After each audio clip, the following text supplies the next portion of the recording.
কি সমস্যা তোমার একটু বলো তো? তোমার আম্মা আসছে এ কথা বলে আমাকে অফিসে একটা রুম আছে, এখানে কোনো সিসি ক্যামেরা নেই, এখানে নিয়ে গেছে যে আমার সাথে অনেক অত্যাচার করছিল। আর বলছে আমি আমার মুখ ছেড়ে ধরে দেখছি, বলার পর আমাকে বলছে যে তুই যদি তোর কিছু বলে যাস তাহলে তোকে মারে ফেলবি। এটা কোন মাদ্রাসা এবং হুজুরের নাম কি?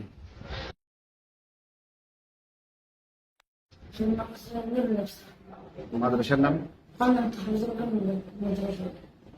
এটা তুমি তোমার কি পিতা মাতারা জানাইছো? কবে ঘটনাটা? এটা কবে ঘটনা ঘটছে? বৃহস্পতিবার।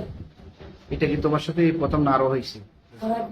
এরপরে যে এতে আর বড় হুজুর কাছে কয় না, নাতি যাই কইলো কি আছো তখন হুজুর অন্য কাছে এগুলোর কাছে কইলো যে হুজুর এনে এই মিয়া আল্লাহ এই কইছে তোর এতে আয় বড় হুজুরের কাছে আয় কইছে, বড় হুজুরের কাছে আসে কইছে যে এখন এরপরে যে এই মিয়া কি বড় হুজুর কি ছেড়ে বাইর করে দিয়েছে, বাইর করে দিয়ে ইয়ার হরের দিন আমার খবর দিয়েছে যে এনে না এই অসুস্থ গেলে উঠে যাবে অঞ্চল মধ্যে এই কাহিনী গেলে এই অবস্থা যারা বলার কইছে এগুলো বহুত কষ্টে আছে।